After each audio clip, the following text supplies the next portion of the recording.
You ask Tiger to calculate. This deals with finding the midpoint between 2 points.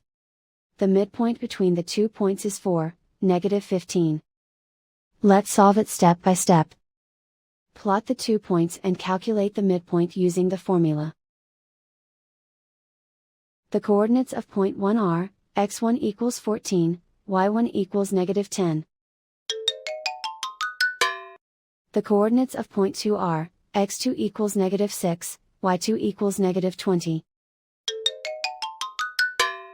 PM represents the midpoint of the 2 points.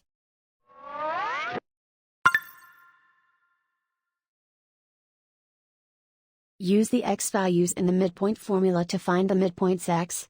x1 equals 14. x2 equals -6.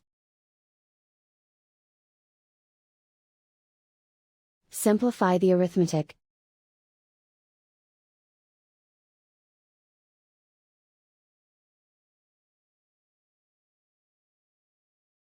Use the y values in the midpoint formula to find the midpoints y.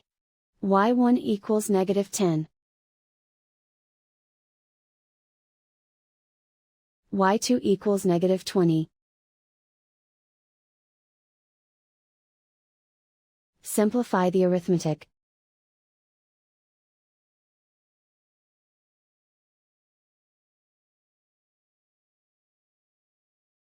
And so, the midpoint is 4, -15.